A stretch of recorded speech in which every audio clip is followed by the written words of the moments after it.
哈喽，大家好，我是牛，欢迎收看本期小白测评。今天是非常早啊，我起来之后开了一个沟通会。你早起就会觉得这一天的时间是特别长，所以趁着这段时间，我就跟大家分享一下华为的智能眼镜这个新一代。我这里是有2个，有一个专门是没有开箱啊。当你看到这期小体验的时候，它应该已经发布了啊。这个之前上一代呢，我们频道里边也有非常详细的体验。这个版本叫飞行员全框光学镜透灰色，这个灰色。之前我就说过，我今年不知道为什么，可能是因为老了吧，这个比较喜欢这种灰色或者银灰色啊。这里还有一个墨镜的这个版本啊，这个给大家做一个小开箱。上一代它是和这个詹腾邦瑟合作的，这一次好像是没有啊，反正我这2个版本里边都没有啊。这是它的一个保护袋，打开，然后里面就是墨镜啦。我平时是几乎不戴墨镜的，就算开车的时候，也极少戴墨镜。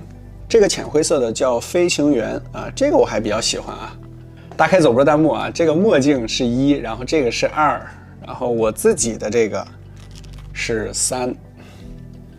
你觉得哪个更好看呢？我觉得戴上之后是不是感觉年轻了一点啊？我自己的这个确实对比下来好像要老气一些啊。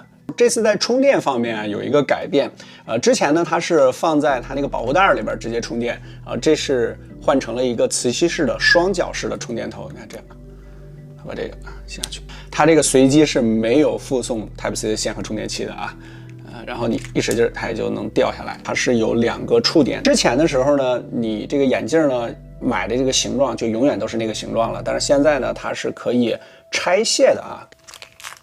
这边是豁开了，前镜框和镜架就彻底分离了，好像没有镜片，直接这样戴行了。这就是真蓝牙耳机了。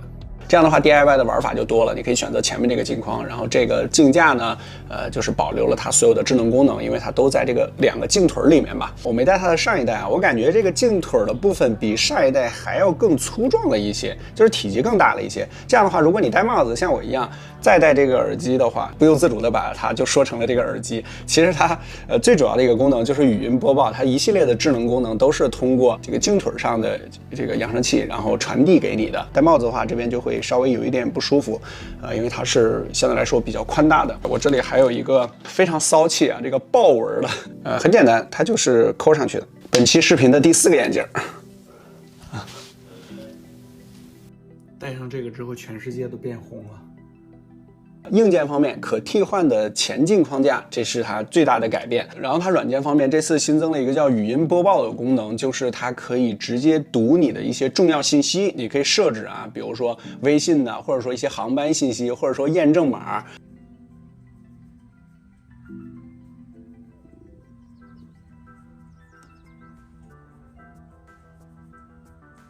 比如说可以念你的微信消息，你就不用再掏手机了。比如说啊，你女朋友给你发了什么消息啊，叫你赶紧滚回家。第2个就是设备的双连接啊，就是你可以把它和电脑或者说平板连接在一起。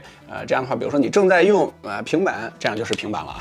看视频啊，这个时候突然来电话了，它会自动切到你的眼镜上面，不需要你手动的再去点击。比如说你们家的智慧屏，晚上你老婆睡觉了是吧？你要看球赛啊，直接拖过去，这个球赛激情的声音就从你的耳机里传出来了。还有一个颈椎健康提醒，就是根据这个镜腿里面的传感器呢，来去判断你这个是不是经常低头啊，是不是该站起来了，是不是该锻炼一下颈椎了呀？然后这个眼镜呢，它是支持 IPX4 级别的防水的啊。你在做水上运动的时候是肯定不能带着它的，但是这个生活中呢，有一些什么坡涧呢，它还是 OK 的。然后如果你之前不了解这个产品呢，其实比较担心的就是它会不会漏音，因为它并不是耳机嘛，也不是骨传导，它是直接把声音在这个镜腿的部分呢，给你传递出来。比如说我现在啊，我放一首歌《清空未来》，然后麦克风其实就在我这个位置啊，是非常近的。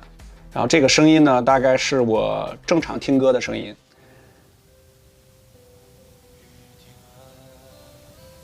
能听到的请扣1，听不到的请扣2。其实对于佩戴者来说呢，这个音乐啊，你日常比如说听个消息啊，或者说听首歌呢，也是没啥问题的。当然，如果你要追求音质，那肯定就得戴耳机了啊。这个它毕竟是一个外化的这么一个扬声器，你在一个特别安静的情况下，其实还是隐约能够听到一点声音的啊。比如说我这个房间就非常安静，但是你一到户外，或者说这个公交、地铁上，声音太嘈杂了，是听不到你这儿讲了什么话的。然后就是续航方面，它说是支持16个小时。OK， 再聊几个我在使用过程中发现的一些不足啊，一些小缺点啊，就比如说它的充电方式这次的改变，我觉得没有上一次来的优雅。之前的那个是正好你晚上你要把它放在这个保护袋的是吧？然后直接连接保护袋，直接就可以充电了啊。在成本上，这个我觉得是要更低一些的，所以我现在还不知道价格啊。我盲猜呢，这次的价格应该会有降低。这充电方式相当于从无线变成了这个有线了。然后第二个就是硬件结构上这种分离式的设计啊，有好有坏。好就是你 DIY 的空间更多了，对吧？你可以根据自己的这个喜好来。坏处就是能听到。其实带着还是没啥问题的，但是就是拿起来这种质感，就减低了不少。因为毕竟之前那个是一体化的，现在你为了这可以把它打开，都是这个连接点，自然就会出现这种问题。这个墨镜版本啊，感觉还好一些，但这个就没声音。然后第三个就是功能上，其实它有一部分功能呢是和你的手表相冲突的，比如说就是消息提醒啊，我觉得就是手表和这个眼镜你可以2选1。消息提醒的话，比如说你的手表台腕你也能看啊，这个是这个语音播报。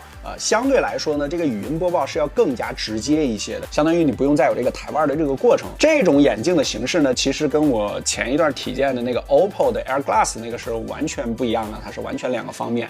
那个是更加探索性质的，更加未来性质的，它是直接显示在你面前是有图像的。这种技术呢，相对来说就要成熟的多了啊，而且呢，它是一个日常佩戴的眼镜，也不需要再加任何东西。